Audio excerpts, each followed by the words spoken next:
নমস্কার। পশ্চিমবঙ্গ সমগ্র শিক্ষা মিশন, বিদ্যালয় শিক্ষা বিভাগ, পশ্চিমবঙ্গ সরকারের উদ্যোগে বাংলার শিক্ষা ক্লাসরুম 2024-এ তোমাদের সবাইকে স্বাগত। আমি সমীর চক্রবর্তী, সহ শিক্ষক, রহরা রামকৃষ্ণ মিশন বালকাশ্রম উচ্চ মাধ্যমিক বিদ্যালয়। আজ আমরা পড়ব দশম শ্রেণীর 26 নম্বর অধ্যায়ের রাশিবিজ্ঞান, যেখানে আমরা শিখব গড়, মধ্যমা এবং সংখ্যাগুরু মান সম্পর্কে। আমরা এখন পড়ব, দেখো, তোমাদের 26 নম্বর অধ্যায়ের স্ট্যাটিস্টিক, রাশিবিজ্ঞান। তার মধ্যে আছে মিন, গড়, মিডিয়ান, মধ্যমা এবং মোট সংখ্যাগুরু মান। ঠিক আছে, গড়, মধ্যমা, সংখ্যাগুরু মান। তাহলে আমরা প্রথম থেকে শুরু করি, যে আমরা গড় প্রথমে পড়ি, গড় বা যৌগিক গড়। দেখো, আচ্ছা, আমরা ছোট থেকে গড়টা পড়েছি। ধরো আমি যদি বলি 1, 1, 2, 3 এর গড় কত, তাহলে আমরা কি করি? আমরা 1 + 2 + 3 এই তিনটে যোগ করে 3 দিয়ে ভাগ করি, তাহলে 6/3, এটা হবে 2। তাহলে এর গড় হচ্ছে 2।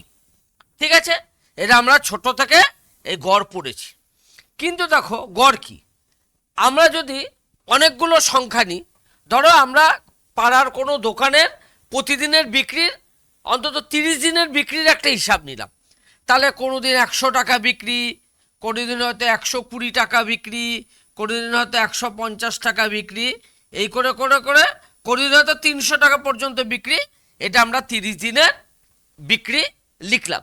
বিভিন্ন বিক্রি, কম বা বেশি, কোনো দিন ধরো 75 টাকা বিক্রি, এইভাবে করে করে আমরা লিখলাম 30 দিনে। এবার যদি আমি তোমাকে গড় বার করতে পারি, এবার কিন্তু আমাদের গড় বার করতে একটু অসুবিধা হবে।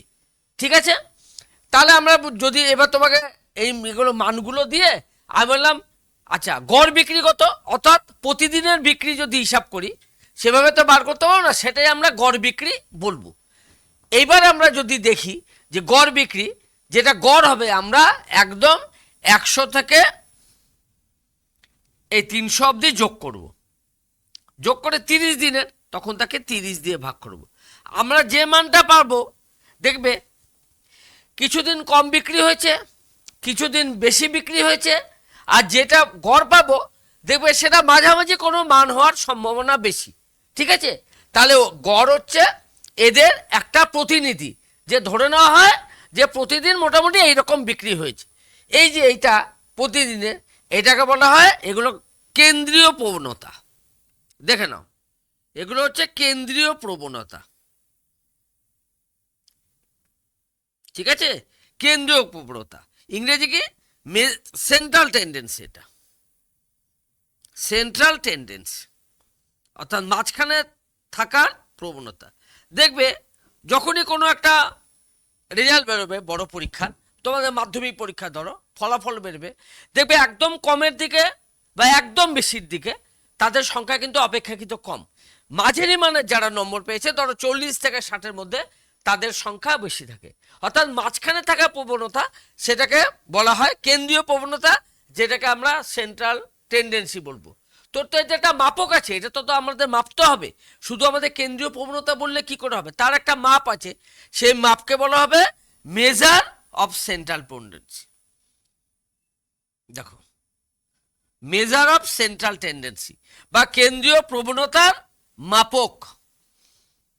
এই কেন্দ্রীয় প্রবণতার মাপকই আমরা পড়ব গড়, ঠিক আছে, মধ্যমা এবং সংখ্যাগুরু মান। ঠিক, দেখো এই তিনটে আছে আমাদের, গড়, মধ্যমা এবং সংখ্যাগুরু মান। ইংরেজিতে মিন, মিডিয়ান এবং মোড। মিন, মিডিয়ান এবং মোড। এবার আমরা এটাকে যোগ করলাম, যোগ করে যে কটা আছে অবজারভেশন, নাম্বার অফ অবজারভেশন বা পর্যবেক্ষণ সংখ্যা। পর্যবেক্ষণ সংখ্যা মানে এখানে কটা সংখ্যা আছে, ঠিক আছে, তাকে বলা হয় পর্যবেক্ষণ সংখ্যা।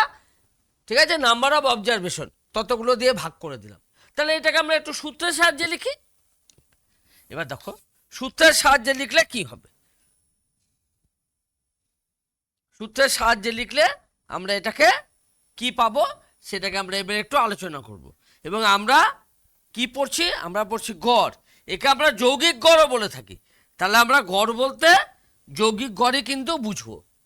ঠিক আছে, ধরো এরকম যদি তোমাকে 3টে নম্বর দিই বা 10টা নম্বর দিই, x1 x2 এগুলো বিভিন্ন চলরাশি ভ্যারিয়েবলস, x3 এগুলো যে মান নির্দিষ্ট মান বলছি না, x4 এই করতে করতে তোমার x10 অবধি আছে।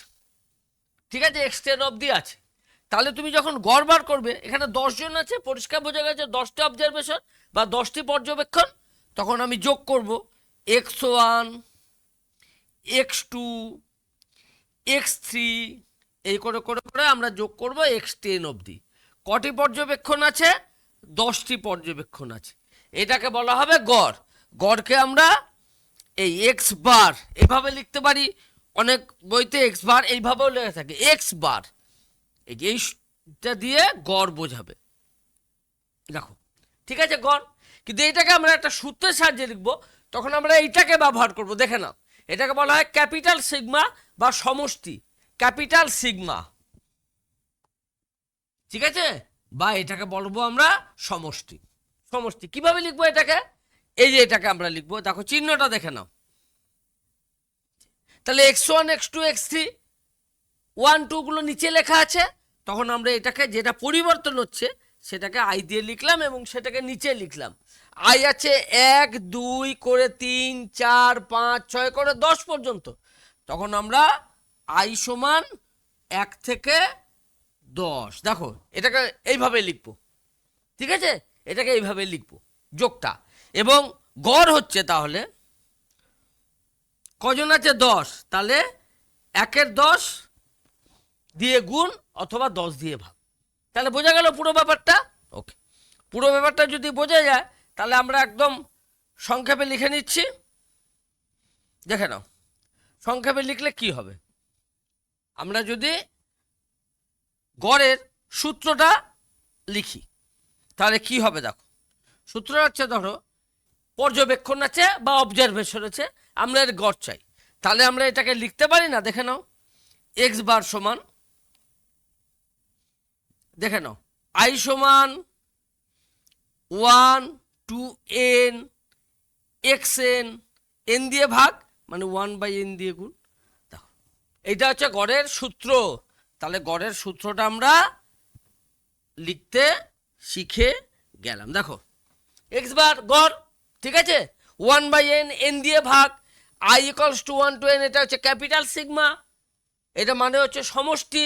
তাহলে xn, তাহলে 1 2 পর্যন্ত x1 plus x2 plus x3 plus x4 এই করে প্লাস xn পর্যন্ত সব কটাকে যোগ করে ভাগ করা। দেখে নাও ভালো করে।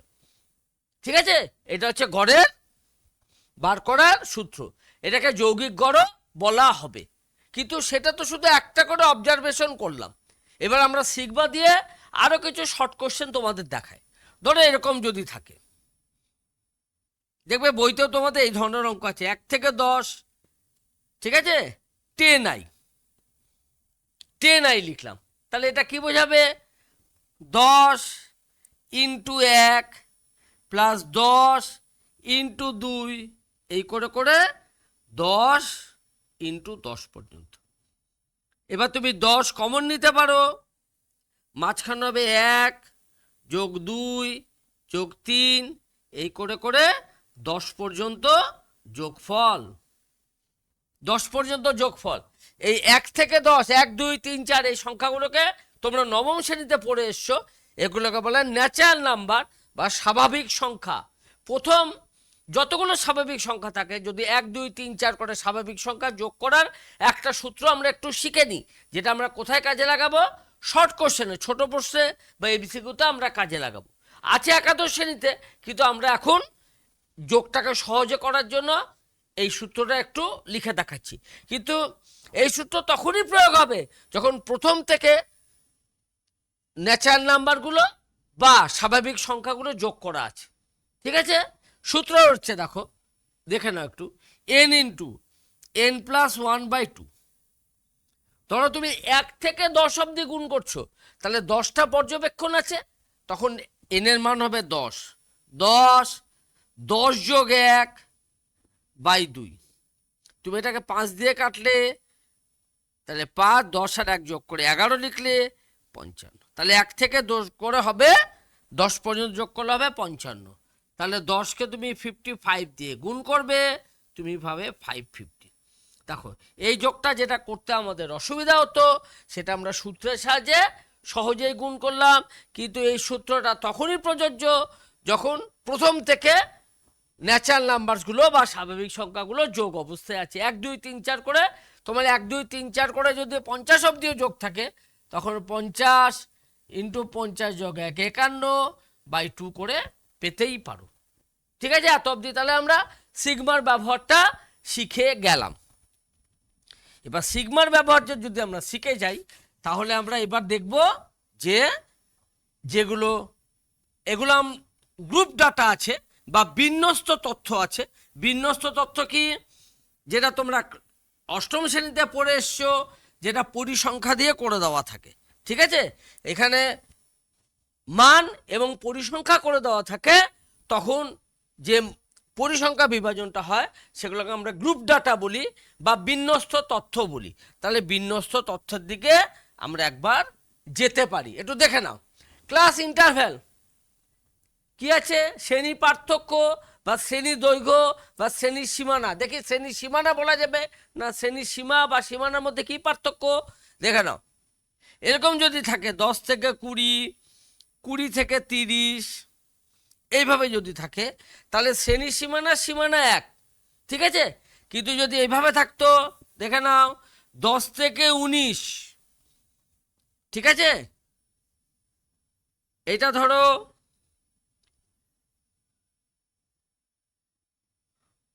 20 থেকে, এটা 19, এটা আছে ধরো 20 থেকে 29, এরকম যদি কখনো থাকতো, দেখো এখানে 19-এ শেষ হয়েছে, 20-তে শেষ হয়েছে, তাহলে এটাকে শ্রেণী সীমানা বলা যাবে না। তখন এটা শেষ হয়েছে 19-এ, শুরু হয়েছে 20-তে, পার্থক্য কত 1, 1কে আমরা সমান দুটো ভাগে ভাগ করি, অর্থাৎ 0.5 করে। তখন এই যে ঊর্ধ্বসীমা এটা 10ই থাক, এটা ঊর্ধ্বসীমাটা 0.5 বাড়বে, আর এখানে কমবে, আর এটা নিম্ন সীমা আছে, এটা 0.5 বাড়বে। দাঁড়াও, এটা 19.5 বেড়েছে, এটা 0.5 হচ্ছে কমবে। এবার দেখো, তাহলে যেটা ঊর্ধ্বসীমা, যেটাকে আমরা বলবো আপার লিমিট, আপার লিমিটের সাথে যোগ হবে, আর যেটা নিম্ন সীমা, যেটাকে আমরা বলবো লোয়ার লিমিট, সেখান থেকে মাইনাস হবে। তাহলে বোঝা গেল, এবার আমরা শ্রেণীর সীমানা এটাকে বলতে পারবো। তাহলে আমরা শ্রেণীর সীমানা এগুলোর মধ্যে পার্থক্য বুঝেছি, যেটা আমরা অষ্টম শ্রেণীতেও পড়ে এসছি। কিন্তু এই অঙ্কটা আমরা কিভাবে পড়ব দেখে নাও। এটা বিন্যস্ত গ্রুপ ডাটা, এখানে আমরা গড় কিভাবে বার করব। আমাদের গড় বার করার পদ্ধতিগুলো একটু দেখি। প্রথমে হচ্ছে প্রত্যক্ষ পদ্ধতি। ঠিক আছে, প্রত্যক্ষ পদ্ধতি। তাহলে প্রত্যক্ষ পদ্ধতিটা আমরা একটু বলি। ইংরেজি কি, ডাইরেক্ট মেথড। ডাইরেক্ট মেথডে আমরা বড় বার করার চেষ্টা করি। দেখো ডাইরেক্ট মেথডে আমরা গড় বার করার চেষ্টা এবার করব। কোন অঙ্কটা, এই অঙ্কটা। এই অঙ্কটাকে আমরা ক্লাস ইন্টারভ্যাল, ঠিক আছে, আমরা এখানে সিআই লিখলাম, তোমরা শ্রেণী বাংলায় লিখবো শ্রেণী সীমানা। সিআই লিখলাম, ক্লাস ইন্টারভ্যাল, শ্রেণী সীমানা। কি কি আছে, 10 থেকে 20, 10 থেকে 20 লিখি, 20 থেকে 30 লিখি, 30 থেকে 40, 40 থেকে 50, 50 থেকে 60 এবং 60 থেকে 70। ঠিক আছে, এবং 60 থেকে 70 হলো। এবার আমরা কি করব, ফ্রিকোয়েন্সি লিখব, ফ্রিকোয়েন্সি, ফ্রিকোয়েন্সি বাংলায় কি, বাংলা বলা হবে পরিসংখ্যা, অর্থাৎ 10 থেকে 20-র মধ্যে, ঠিক আছে, তোমরা যেন 20 এর অন্তর্ভুক্ত নয়, 20টা হচ্ছে দ্বিতীয়টার মধ্যে অন্তর্ভুক্ত, 10 থেকে 20-র মধ্যে আছে 10 জন, 20 থেকে 30-এর মধ্যে আছে 16 জন, এটা আছে 20 জন, 40 থেকে 50-এর মধ্যে আছে 30 জন, এটা আছে 13 জন, এটা আছে 11 জন। বুঝে গেলাম ফ্রিকোয়েন্সি হলো। কিন্তু দেখো আমরা যেটা আগে একটা অঙ্ক একটা করে নিই, তোমার যদি এইভাবে থাকতো যে এক্স আই বিভিন্ন মান আর এফআই, এফআই মানে তার এফআই বিভিন্ন পরিসংখ্যা, ধরো কোনো একটা পরীক্ষা হয়েছে তোমাদের স্কুলে 10-এর মধ্যে, আমরা বললাম 2 পেয়েছে 1 জন, 3 পেয়েছে 4 জন, 4 কেউ পায়নি, 5 পেয়েছে 1 জন, 6 পেয়েছে 2 জন, আর 10 পেয়েছে 7, বাকি নম্বরগুলো কেউ পায়নি 2 জন। দেখো এখানে কিন্তু তোমার ক্লাস ইন্টারভ্যাল দেওয়া নেই, এটাও কিন্তু গ্রুপ ডাটা দেখে আমরা সহজেই বলতে পারছি যে 2 কতজন, 3 কতজন, এরকম পরীক্ষা হয়েছে, বিভিন্ন ছাত্রের নম্বরগুলো দেওয়া হয়েছে। তাহলে আমরা প্রথমে সবার আগে এটা কি লিখলাম, পরিসংখ্যাগুলোর যোগফল বা number of observation, total number of the observation বা পর্যবেক্ষণগুলোর যোগফল, দেখি কত হয়, 2 2 4 5 6 10 জন, তাহলে 10 জন মধ্যে পরীক্ষা হয়েছিল, তখন আমরা বার করব এফআই এক্সআই, ঠিক আছে, এটাকে বলা হয় ওয়েটেড ফ্রিকোয়েন্সি, ভারযুক্ত পরিসংখ্যা, ভারযুক্ত পরিসংখ্যা বা ওয়েটেড ফ্রিকোয়েন্সি। কত হবে, গুণ করব, 3 4 গুণ করলে 12, 4 0 5 12 20, তারপরে আমরা এটা যোগ করব, দেখে নাও যোগের চিহ্ন দিচ্ছি, দেখে নাও, তাহলে 12 আর 12 24, 24 2 26, 26-এর 5 31, 51 হলো, দেখো যোগফলটা 51 হলো, দেখে নাও, ঠিক আছে। তখন গড় হবে, সূত্র দেখো, এটাও ডাইরেক্ট পদ্ধতি,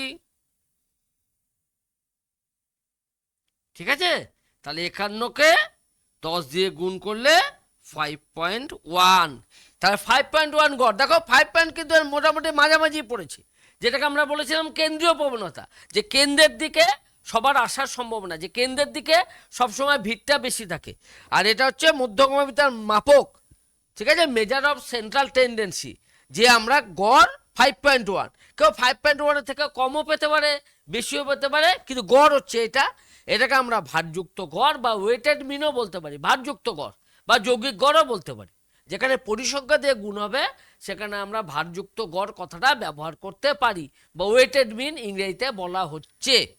দেখে নাও এটাও কিন্তু ডাইরেক্ট মেথড বা প্রত্যক্ষ পদ্ধতি। তাহলে প্রত্যক্ষ পদ্ধতি দেখলাম, যখন এক্সআই আছে সরাসরি মানগুলো আছে, সরাসরি মানগুলো আছে, কিন্তু এখানে গ্রুপ করে দেওয়া আছে, ক্লাস ইন্টারভেলের মধ্যে দেওয়া আছে, তখন আমরা কি করে বার করব, ডাইরেক্ট মেথডে যৌগিক গড় বা ভারযুক্ত গড়। দেখে নাও এবার এই অঙ্কটাকে আমরা কিভাবে করব, ওখানে তো এক্সআই ছিল, সরাসরি নম্বর ছিল, কিন্তু এখানে তো এক্সআই নেই, তাহলে এক্সআই আমরা কোথায় পাবো, কি দিয়ে গুণ করব 10-কে, 10 থেকে 20-র মধ্যে তো অসংখ্য সংখ্যা আছে, তাহলে আমরা এক্স যেটা আগে গুণ করেছিলাম সরাসরি নম্বর দেওয়া ছিল, এখানে কিন্তু এক্সটা দেওয়া নেই, তখন আমরা কি করব, এটাকে বলে মধ্যমান, এটাই হচ্ছে এক্সআই, ওকে আমরা এদের প্রতিনিধি হিসাবে ধরে নিতে পারি, কারণ 10 থেকে 20-র মধ্যে অসংখ্য সংখ্যা, কাকে দিয়ে গুণ করব, তখন একটা মানকে আমরা এই 10 থেকে 20-র প্রতিনিধি হিসাবে বা রিপ্রেজেন্টেটিভ হিসাবে ভাবতে পারি, সেটা কিছুই না, এদের মধ্যমান, এদের মধ্যমান, এদের মধ্যমান মানে একদম মাঝখানে যে আছে, অর্থাৎ 10 আর 20 যোগ করে তাকে 2 দিয়ে ভাগ, তাহলে 10 আর 20-র মাঝে আছে কত, 15, ব্যাপারটা তাহলে বোঝা গেল। এক্সআই কত হবে, এটা হবে 25, তারপর এটা হবে 35, তারপর এটা হবে 45, তারপর এটা হবে 55, তারপর হবে 65। দেখো এখানে শ্রেণী দৈর্ঘ্য কত, 10, বিয়োগফল আছে, বিয়োগফল আছে 10, কিন্তু যখন এইভাবে থাকবে তখন কত, যেখানে আমরা ভুল হয় আমরা একটু দেখে নিই।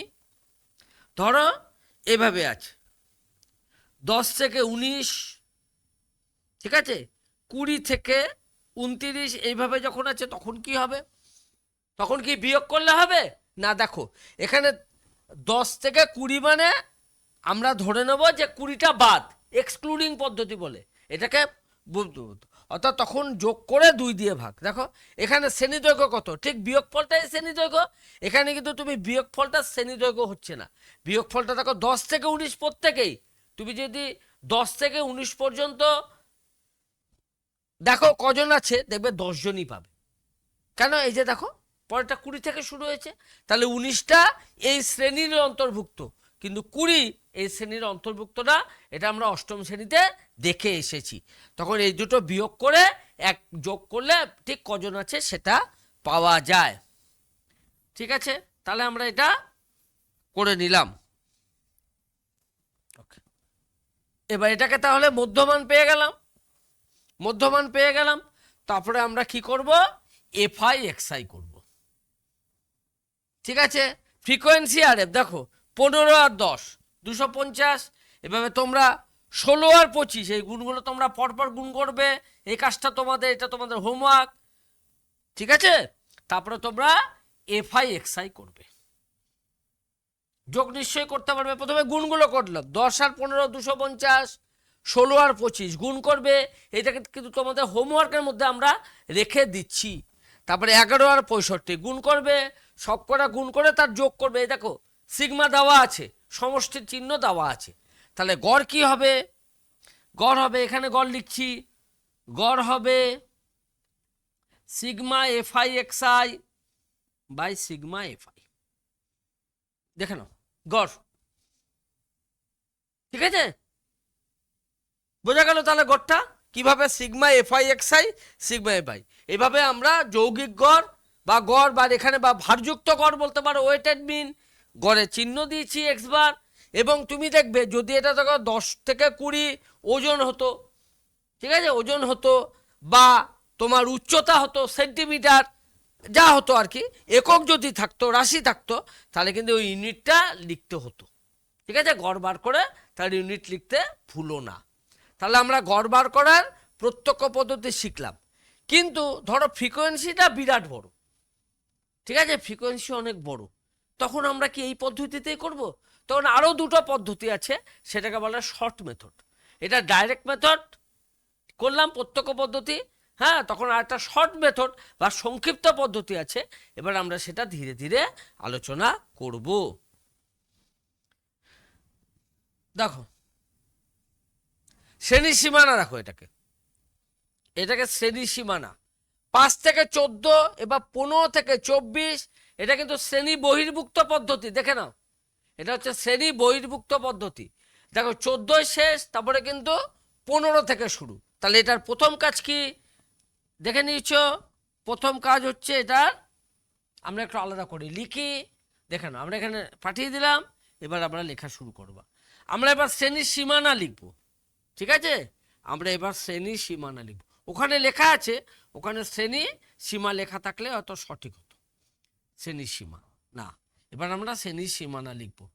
5 থেকে 14, আমরা কি বলেছি, 14 থেকে 15 1 নম্বরের গ্যাপ আছে, ঠিক আছে, তাহলে 1কে দুটো ভাগে ভাগ করতে হবে, 1কে 2 দিয়ে ভাগ করলে হবে 0.5, তাহলে যেটা লোয়ার লিমিট নিম্ন সীমা সেটা 0.5 কমবে, আর 14টাকে 0.5 বাড়বে, তাহলে আমরা 5 থেকে কমলে 4.5 থেকে 14.5, এবার তোমার দেখো হয়ে গেল, তারপরে হচ্ছে 14.5, আর ওটা হচ্ছে 24.5,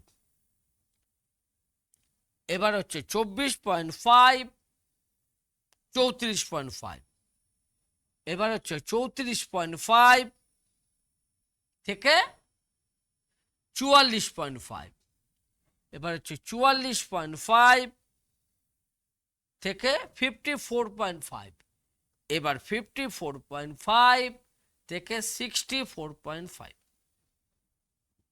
এবার আমরা কন্টিনিউয়াস করে দিলাম বা নিরবিচ্ছিন্ন করে দিলাম। এবার আমরা বিয়োগ করলেই শ্রেণী দৈর্ঘ্যটা পেয়ে যাব। বিয়োগ করে দেখো 10 হবে। আচ্ছা, এবার তোমার পরিসংখ্যাটা আমরা এফআই দিয়ে লিখব। এইটা 3, এটা 6, এটা 18, এটা 20, এটা 10, এটা হচ্ছে 3। আর তো এবার অসুবিধা নেই। এবার আমরা কি করব? ঠিক আছে, এবার আমরা কি করব দেখো, এবার সেই এক্সআই করব। এই দুটো যোগ করলে কত হবে দেখো, কত হবে? 19 হবে। 19-এর অর্ধেক লিখবো দেখো, 0.5 10 14 4 18 একে 19, 19কে এবার তাহলে আমরা 2 দিয়ে ভাগ করলে পাবো 9.5। এবার দেখো, যেহেতু তোমার দৈর্ঘ্যটা শ্রেণী দৈর্ঘ্যটা 10, এবার আর যোগ করার দরকার নেই, 10 করে করে যোগ করলেই হবে।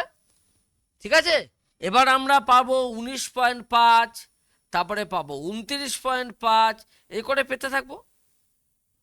এবার আমরা এফআই এক্সআই বার করব।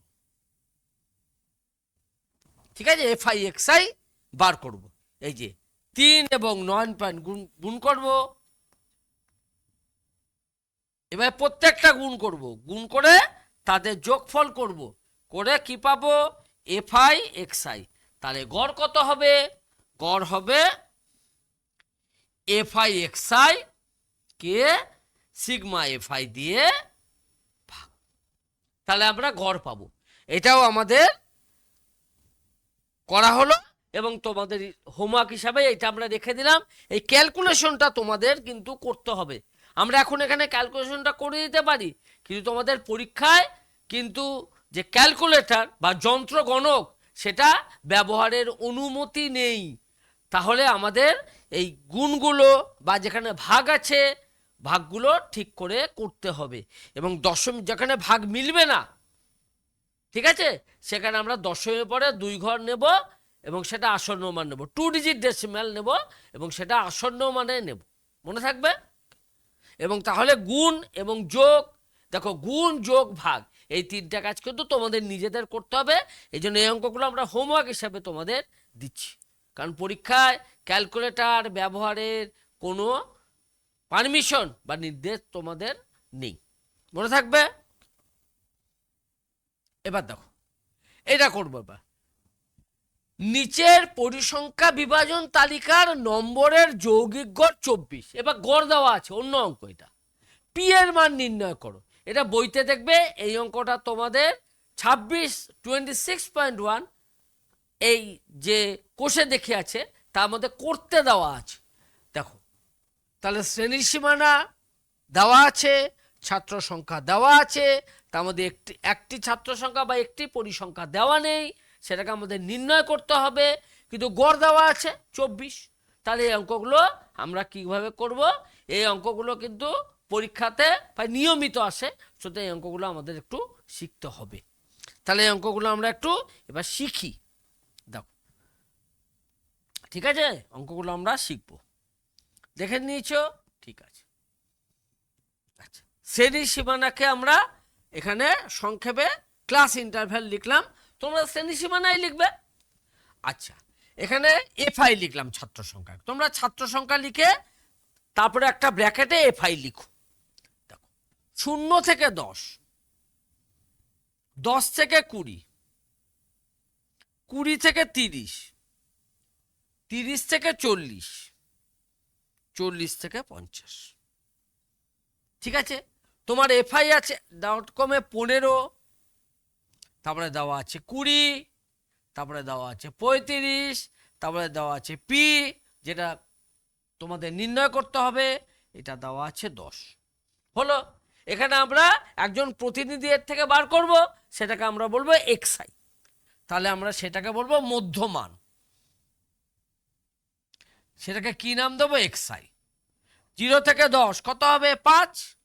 দেখো, নিরবিচ্ছিন্ন আছে, কন্টিনিউয়াস আছে, নিরবিচ্ছিন্ন, 10এই শেষ, তার ঊর্ধ্বসীমা নিম্নসীমা 10 থেকে শুরু, তাহলে বিচ্ছিন্ন নেই, তাহলে আমাদের 0.5 বা পয়েন্ট কিছুর যে ব্যাপারটা সেটা এখানে করতে হচ্ছে না, কিন্তু সেটা করে নিতে হবে। 5 10 করে আছে শ্রেণী দৈর্ঘ্য, ক্লাস ইন্টারভ্যাল বা ক্লাস লেন্থ, সেটা আমরা 10 10 করে যোগ করতে থাকবো। এটা হবে 15, এটা হবে 25, এটা হবে 35, এটা হবে 45। হলো 45 হলো। এইবার তোমাকে আমরা এফআই এক্সআই বার করবো আগের মতোই। 5 15 75, এটা হচ্ছে 300, এটা হচ্ছে 25 এবং 35, 25 এবং 35 গুণ করলে হবে তোমার 875। এটা হচ্ছে 35 পি, এটা হচ্ছে 450। এবার তোমাকে যোগ করতে হবে এফআই এক্সআই। দেখো এফআই এক্সআই তোমরা একটু যোগ করে নাও। এফআই এক্সআই যোগ করলে হবে তোমাদের 15 1700 প্লাস 35 পি। দেখে নাও, কারণ পি তো ভ্যারিয়েবল, এটা এটা এই অবস্থায় থাকবে, কারণ এটা বীজগণিতের যোগফল আমরা এইভাবে লিখে থাকি। দেখে নাও, আর একটা কি করতে হবে, এফআইটা যোগ করতে হবে। এফআইটা যোগ করলে কত হবে, যোগটা করো। দেখো 15 35 50 60 70 80, 80 যোগ পি কিনা দেখে নাও। ঠিক আছে, ঠিক আছে, 80 যোগ পি, তাহলে এটাকে লিখলাম 80 যোগ পি। আমরা কিন্তু এখনো একটা মেথডই করছি, সেটা হচ্ছে ডাইরেক্ট মেথড। আমরা কিন্তু শর্ট মেথড এখনো করিনি, কিন্তু এরপরে আমরা শর্ট মেথড শিখব। দেখুন সূত্র কি, এক্স বারের সূত্র কি, এক্স বারের সূত্র হচ্ছে এফআই এক্সআই সিগমা এফআই। এটা কত দেওয়া আছে 24, তাহলে 24 লিখলাম একটি প্রান্তে, আর এই প্রান্তে লিখলাম 1700 যোগ 35 পি হচ্ছে 80 প্লাস পি। ঠিক আছে, এবার আমরা এটাকে তির্যক গুণ করব। তির্যক গুণ করে দেখি কি হয়। বাদিকে কি থাকবে, বাদিকে থাকবে 1700 যোগ 35 পি, আর ডান দিকে থাকবে তোমার 24 পি, আর 80 আর 24 গুণ করলে 80 আর 24কে গুণ করলে পাবো 1920। তাহলে 1920 করলাম। এবার তোমরা জানো কিভাবে সমাধান করতে হয়। 35 থেকে 24 11 পি, এখানে পাবো 220।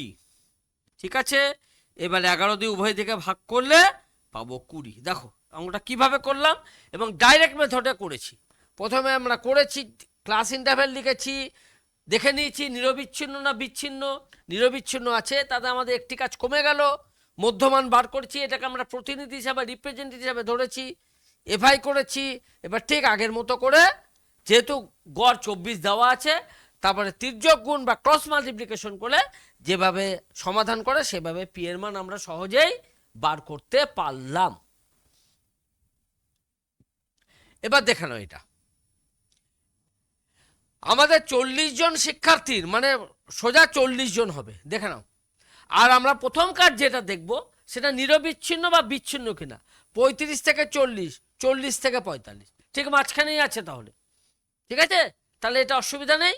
তাহলে এই অঙ্ক তোমাদের আমরা হোমওয়ার্ক হিসাবে রাখতেই পারি। দেখে নাও, 35 থেকে 40 যেভাবে করে এর মধ্যমান বার করবে কত হবে 37.5, দুটো যোগ করে 2 দিয়ে ভাগ। আমরা ডাইরেক্ট মেথড এখনো শিখছি, আমরা শর্ট মেথড এর পরে শিখবো।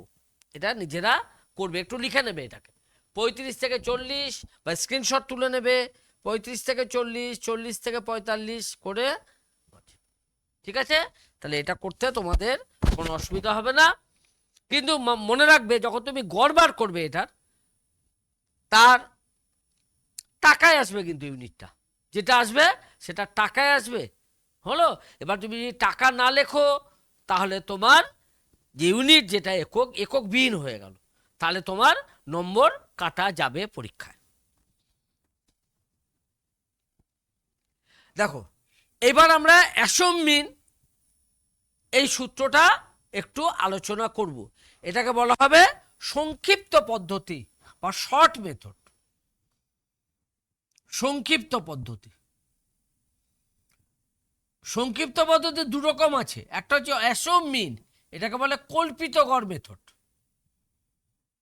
কল্পিত গড় বা ডিভিয়েশন মেথড বা বিচ্যুতি মেথডে বলে, বিচ্যুতি মেথড বা ডেভিয়েশন মেথড বা কল্পিত গড় বা গড় আমরা ধরে নিয়েছি এটাকে। এটা দেখো এক্স বার লেখা আছে, এ কি, এ হচ্ছে অ্যাসিউম মিন কল্পিত গড়, আর এগুলো ডি কি আমরা দেখো লেখা আছে, আমরা সব কটা এগুলো আলোচনা করব। তোমরা একটু সূত্রটা দেখে নাও, সূত্রটা দেখে নিয়ে আমরা একটা অঙ্কের সাথে এটাকে নিয়ে যাই, ঠিক আছে? আমরা অঙ্কের সাথে এটাকে নিয়ে যাব। এবার অঙ্কের সাথে এবার এটাকে আমরা সূত্রটাকে সরিয়ে রাখলাম পাশে, কল্পিত গড়কে। এবার আমরা নিজেরা একটা অঙ্ক সিলেক্ট করলাম, দেখে নাও একটা অঙ্ক আমরা একটু নিজেরা সিলেক্ট করে এই অঙ্কটাকে একটু করব। ধরো ক্লাস ইন্টারভ্যাল দেওয়া আছে 0 থেকে 10, 10 থেকে 20, 20 থেকে 30, 30 থেকে 40, 40 থেকে 50। এফআই দেওয়া আছে, এর পরিসংখ্যা দেওয়া আছে যথাক্রমে এখানে 5 জন, এখানে 2 জন, এখানে 1 জন, এখানেও 1 জন, এখানেও 1 জন, হতেই পারে। দেখো আমরা এটা উদাহরণ হিসাবে একটা নিলাম, ঠিক আছে? আমরা এর প্রথমে এক্সআই বার করব। কিভাবে বার করব? এটা 5 হবে, এটা 15 হবে, এটা 25 হবে, এটা 35 হবে, এটা 45 হবে। হলো, লিখলাম এটাকে। প্রথমটা বার করে তারপরে আমরা শ্রেণীযোগ্যটা বার করলাম নিরবিচ্ছিন্ন থেকে, তারপরে 10 করে যোগ করে দিলাম, পেলাম। এবার 5, 15, 25, 35, 45 এর মধ্যে যে কোনো একটি মধ্যমানকে আমরা গড় হিসাবে ধরে নেব, মানে অর্থাৎ এটাকে এ বলবো। এ বলতে অ্যাসিউম মিন কল্পিত গড়, কল্পিত গড় বা ধরে নেওয়া গড় এ, যে কোনো একটাকে আমরা এ ধরে নেব। আমি মাঝামাঝি ধরি, আমরা সাধারণত চেষ্টা করবো মাঝামাঝিটাই ধরার, কিন্তু তুমি ইচ্ছে করলে যে কোনো একটাকে ধরতে পারো। তাহলে আমরা এইটাকে এ ধরলাম, 25কে গোল করবো না, আমরা যেখানে আছে 25 ওই সমান কষ্ট এ ধরে নেব, এ নিলাম। এবার তোমার বার করবো আমরা, দেখো এক্সআই মাইনাস এ, এটাকে আমরা ডি লিখছি, ডিআই। ডি বলতে ডেভিয়েশন, বিচ্যুতি, অর্থাৎ প্রত্যেকটা মধ্যমানের সঙ্গে এই যে কল্পিত গড়ের পার্থক্য কত। তাহলে কত? 5 থেকে 25 গেল -20, তারপরে 15 থেকে 25 গেল দেখো সব করে দেখো 10 করে পার্থক্য হবে, কারণ শ্রেণীতে কত 10, এটা +10, এটা +20। দেখে নাও 5 থেকে 25, 15 থেকে 25 বিয়োগ লিখেছি ডিআই, ডিআই বলতে ডেভিয়েশন বা বিচ্যুতি বোঝায়, 35 ধরে। তারপরে এইটাকে আমরা এফআই ডিআই করব, পরিসংখ্যার সাথে গুণ করব। দেখো এফআই -100, -20, এটা 0, এটা 10, এটা 20। দেখে নাও 5 এর সাথে 20 হলো, দেখে নাও, ঠিক আছে? এবার আমরা দেখছি এটা -90 পেলাম, -90 হলো। 5 আর 20 100, এটা 20, এটা 0, এটা 10, এটা 20। এবার যোগ করেছি, হলো -90 পেলাম। তাহলে এবার এটা যদি আমরা বার করি, দেখে নাও এটাকে বলে মিন ডিভিশন বা বিচ্যুতির গড়, এটাকে মিন ডিভিশন। এর সূত্র কি?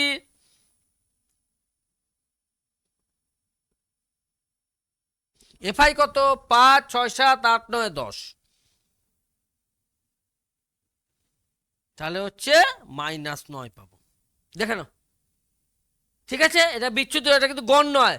এবার গড়ের সূত্র এই যে দেখো আমরা লিখে রেখেছি, গড়ের সূত্র হচ্ছে এ প্লাস এই যে এটা, অথবা কেউ এইভাবেও লিখতে পারে, কিন্তু তাহলে এই বিচ্যুতির গড় কি সেটা আলাদা করে আমরা লিখে নেব। এ কত ধরেছিলাম? 25, আর এটা কত বেরিয়েছে? 9। এবার 25 থেকে 9 গেলে কত হবে? 16। তাহলে গড় 16 বেরোলো। দেখে নাও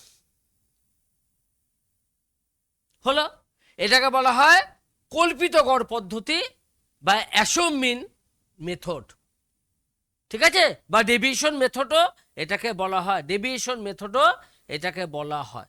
কিন্তু যদি তোমার এই যে মানগুলো সেগুলো আরো বড় হয়, তাহলে আমরা আরেকটা পদ্ধতি আছে, সেটাকে বলা হবে ক্রমবিচ্যুতি পদ্ধতি, ক্রমবিচ্যুতি পদ্ধতি। তাহলে এটাকেই আমরা ক্রমবিচ্যুতি পদ্ধতিতে নিয়ে যাচ্ছি, দেখাচ্ছি।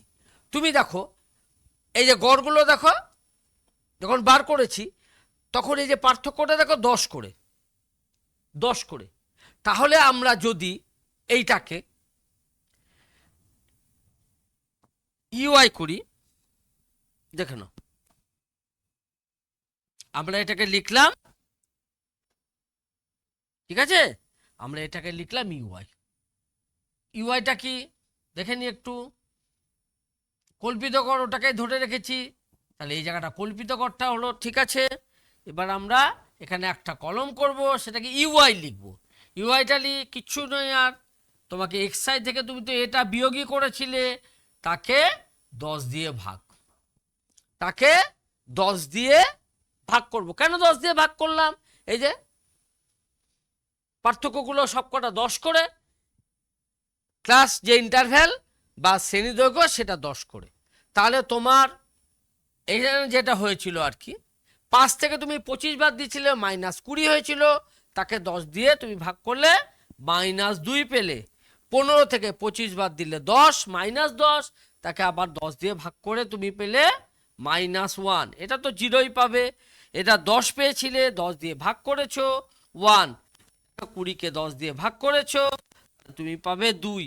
তাহলে কত পেলে তুমি মোট? দেখে নাও, তাহলে এটাকে তুমি যেটা পাবে আর কি, এফআই দিয়ে এবার গুণ করবে, এটা হবে তোমার -10, এটা -2, এটা 1, এটা 2, ঠিক আছে, 1 আর 2, তাহলে এটা পাবে তুমি -9, -9। তাহলে সূত্র তো একটু পার্থক্য হলো, এটা তাহলে এফআই ইউআই লিখবো, তাহলে এটাকে তোমরা এফআই ইউআই ইন্টু এইচ দিয়ে গুণ করব। কেন এইচ দিয়ে গুণ করব? এইচটা কি, ওই যে শ্রেণী দৈর্ঘ্য, এইচটা হচ্ছে শ্রেণী দৈর্ঘ্য, ঠিক আছে, এইচটা হচ্ছে শ্রেণী দৈর্ঘ্য। তাহলে এটাকে আমরা পেয়েছিলাম কত, -9, এখানে পেয়েছিলাম 10, এইটা হচ্ছে 10, তাহলে সেই 16ই দাঁড়ালে। এটাকে তাহলে কি বলবো? এটাকে বলে ক্রমবিচ্যুতি মেথড, স্টেপ ডেভিয়েশন মেথড। এটাকে বলবো ক্রমবিচ্যুতি মেথড। দেখে নাও, ক্রমবিচ্যুতি পদ্ধতি, এটাও সংক্ষিপ্ত পদ্ধতির আরেকটা রূপ, ক্রমবিচ্যুতি পদ্ধতি। ইংরেজি কি? Step deviation method, step deviation method. দেখো, তাহলে যে কল্পিত গড় মেথডটা পড়েছিলাম, অ্যাসম্পশন মেথডটা পড়েছিলাম, তার সাথে কিন্তু এটা পার্থক্য নেই। তখন আমরা ডিআই না লিখে এটাকে আমরা ইউআই লিখলাম, ঠিক আছে, আর এটাকে এইচ দিয়ে ভাগ করে দিলাম, এইচ দিয়ে, তাহলে আমরা এটাকে গুণ করে দিলাম। দেখো, formula for determining the mean, গড় বার করার step deviation method. Step deviation method X bar গড়, এটা কি অ্যাসম্পশন, স্মল এও লিখতে পারো, কল্পিত গড় ইউআই এফআই। এফআইটা কি? ইউ হচ্ছে পরিসংখ্যাগুলো, সিগমা কি যোগফল, এটা হচ্ছে পরিসংখ্যাগুলোর যোগফল, এইচ কি শ্রেণী দৈর্ঘ্য, আর ইউআইটা কি? ইউআইটা আমরা কি করেছি, প্রত্যেকটা যে এক্সআই তার থেকে এখানে ক্যাপিটাল এ লিখেছে, তাকে আমরা এইচ দিয়ে ভাগ করে নিয়েছিলাম। এইচ কি শ্রেণী দৈর্ঘ্য, ঠিক আছে, শ্রেণী দৈর্ঘ্য এটা হচ্ছে। আর যদি একক থাকে তাহলে এককটা লিখতে হবে। এবার প্রশ্ন আছে, এবার প্রশ্ন হচ্ছে, আমরা তো ওখানে 10 করে শ্রেণী দৈর্ঘ্য ছিল, যদি 10 করে শ্রেণী দৈর্ঘ্য না থাকে তখন আমরা কি করব? ধরো এরকম আছে 0 থেকে 5, ঠিক আছে, তারপরে 5 থেকে 15, এভাবে যদি থাকে, তারপরে 15 থেকে ধরো আছে 30 এরকম ধরো আছে, তাহলে শ্রেণী দৈর্ঘ্যগুলো কখনো 5, কখনো 10, কখনো 15, তাহলে এইচটা কি হবে? তখন এইচ দেখবো যে আমাদের যে শ্রেণী দৈর্ঘ্যগুলো আছে, যে শ্রেণী দৈর্ঘ্যগুলো আছে তাদের দিকে কোনো সাধারণ উৎপাদক আছে, সাধারণ মানে গরিষ্ঠ সাধারণ উৎপাদক এখানে আমরা বার করব, অর্থাৎ গসাগু। ঠিক আছে, এইচসিএফ হায়েস্ট কমন ফ্যাক্টর আছে 5, তখন এইচের মান 5 ধরবো যদি অসমান শ্রেণী দৈর্ঘ্য হয়।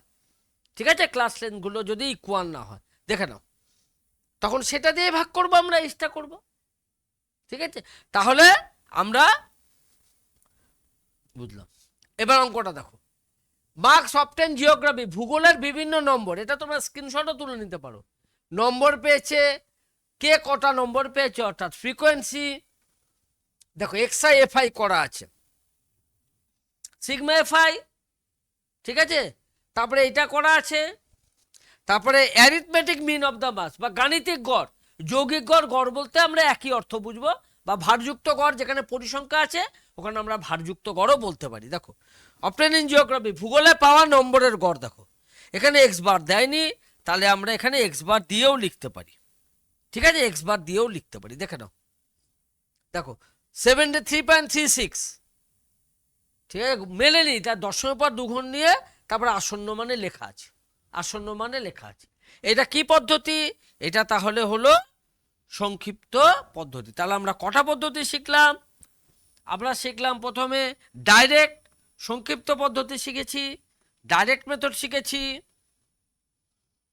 সংক্ষিপ্ত বা প্রত্যক্ষ পদ্ধতি, সেটা সংক্ষিপ্ত পদ্ধতির মধ্যে পড়ে না, সেটা হচ্ছে ইনডাইরেক্ট পদ্ধতি। ডাইরেক্ট পদ্ধতি কি? প্রত্যক্ষ পদ্ধতি। প্রত্যক্ষ পদ্ধতির মধ্যে আমরা শিখেছি যেটা এইভাবে এখানে করে দেওয়া আছে। আর সংক্ষিপ্ত পদ্ধতির মধ্যে দুটো শিখেছি, একটা অ্যাসিউম মিন অর্থাৎ কল্পিত গড় পদ্ধতি, কল্পিত গড় পদ্ধতি, ঠিক আছে, বা ডেভিয়েশন মেথড, বিচ্যুতি পদ্ধতিও বলতে পারি। আর এটা পড়েছি স্টেপ ডেভিয়েশন মেথড, যেটাকে আমরা এই দিয়ে ভাগ করেছিলাম সেটাকে বলা হবে ক্রমবিচ্যুতি পদ্ধতি। ক্রমবিচ্যুতি, স্টেপ ডেভিয়েশন, ক্রমবিচ্যুতি। তাহলে এইটা কি পদ্ধতিতে করে দেওয়া আছে? এই অঙ্কটা দেখো নাও, এটাকে ডাইরেক্ট মেথডে করে দেওয়া আছে। ফর্মুলা কি আবার বলে নি, এটা হচ্ছে ফর্মুলা, প্রত্যেক বার এক্স বার, গড়ের চিহ্ন। অ্যাসিউম মিনের ফর্মুলা কি? এটা হচ্ছে অ্যাসিউম মিনের ফর্মুলা, দেখে নাও। ডিআই হচ্ছে ডেভিয়েশন, অর্থাৎ প্রত্যেকটা মধ্যক থেকে তার অ্যাসিউম মিনটা বাদ দিয়েছিলাম। ক্রমবিচ্যুতি কি? ক্রমবিচ্যুতি হচ্ছে এ অ্যাসিউম মিন বা কল্পিত গড়, এটাকে আমরা ইউআই লিখেছিলাম। ঠিক আছে, আর ইউআইটা কি? প্রত্যেকটা মধ্যক থেকে তার কল্পিত গড় বাদ দিয়ে, কল্পিত যেটা ধরেছিলাম তার শ্রেণীদৈর্ঘ্য দিয়ে ভাগ। যদি শ্রেণীদৈর্ঘ্য অসমান হয় তাহলে তার গসাগু দিয়ে ভাগ করব। যদি দেখি গসাগু 1 হলো, অর্থাৎ কোনো সাধারণ উৎপাদক নেই, তাহলে আমরা এই পদ্ধতিতেই চলে যাব। এবার দেখে নাও এই পদ্ধতিটা। ক্লাস ইন্টারভ্যালটা দেখো, 0 থেকে 40, ফ্রিকোয়েন্সি যথারীতি দেওয়া আছে, ফ্রিকোয়েন্সিগুলো যোগগুলো হচ্ছে 90। তারপরে তোমার ক্লাস মার্ক বলতে এখানে কে বোঝাবে? ক্লাস মার্ক বলতে এখানে আমরা মধ্যমানটা বুঝবো, যেটা আমরা মধ্যমান লিখেছি। তোমার মিড ভ্যালু লিখতে পারো, ক্লাস মার্ক লিখতে পারো। ঠিক আছে, ডিআই করেছি, ঠিক আছে, ডিআই করেছি, অর্থাৎ এটা আমরা কি পদ্ধতিতে যাচ্ছি? এটা আমরা কল্পিত গড় পদ্ধতিতে যাচ্ছি। দেখে নাও প্রত্যেকটা আছে। এফআই ডিওয়াই করেছি, এফআই করেছি, এফআই ডিওয়াই করেছি। আর এটা হচ্ছে কল্পিত গড় কত ধরেছি? তাহলে এখানে দেখো কল্পিত গড় কত ধরেছি, এই 100টা ধরেছি কল্পিত গড়। প্রত্যেকটা থেকে দেখো 100 করে করে বাদ দেওয়া আছে, তারপরে গুণ করেছি। এটাকে আমরা 0 থেকে 40, 80, দেখো সব 80 করে আছে, 80। তাহলে আমরা ইচ্ছা করলে এটাকে ইউআই করে আমরা এটাকে 40 দিয়ে ভাগ করেও করতে পারতাম। ঠিক আছে, তখন সেটা কি পদ্ধতি হতো? সে পদ্ধতি হতো ক্রমবিচ্যুতি পদ্ধতি বা স্টেপ ডেভিয়েশন মেথড হতো। দেখো এটাকে তুমি আলাদা করে নাও বার করতে পারো। এটাকে বলা হয় মিন ডিভিশন বা বিচ্যুতির গড় করে মিনে যে এ প্লাস ডি বার, অথবা তুমি একবারেই লিখতে পারতে, এটাকে একবারেই লিখতে পারতে। দেখে নাও, এটা হচ্ছে সূত্র। ক্লাস ইন্টারভ্যাল দেওয়া আছে, এখানে কোনো আলাদা করে একক নেই, তাহলে আমাদের একক লেখার দরকার নেই। এটাকে তুমি ইউআই করেও করতে পারতে, তখন প্রত্যেকটাকে 10 দিয়ে ভাগ কর, তখন এই শূন্যগুলো আর থাকতো না। ঠিক আছে, তাহলে আমরা গড় কি বুঝলাম, এবং গড় বার করার যে পদ্ধতিগুলো, একটা ডাইরেক্ট মেথড, ঠিক আছে, প্রত্যক্ষ পদ্ধতি অর্থাৎ সরাসরি গুণ করে, আর সংক্ষিপ্ত পদ্ধতি দুটো আছে, একটা কল্পিত গড় পদ্ধতি অর্থাৎ অ্যাসিউমিন বা ডিভিশন মেথড বলতে পারো, বিচ্যুতি মেথডও বলতে পারো, বিচ্যুতি পদ্ধতি। আরেকটা আছে স্টেপ ডিভিশন মেথড বা ক্রম বিচ্যুতি পদ্ধতি। আচ্ছা, এবার তোমরা বুঝলে। এবার তোমাদের হোমওয়ার্কগুলো আমরা যেগুলো হিসাব করে দিইনি আর কি, ক্যালকুলেট করে দিইনি, সেগুলো তোমরা ক্যালকুলেট করবে। এবং 26.1 যেটা রাশিবিজ্ঞানের প্রথম কোর্সে দেখি, এবং তার উদাহরণগুলো দেখবে কিছু করে দেওয়া আছে, এবং সেটু কোর্স এবং নিজে করো আছে, সেগুলো সবগুলি আশা করি তোমাদের অসুবিধা হবে না। তাহলে আমাদের পার্ট 1টা এই পর্যন্তই থাকলো।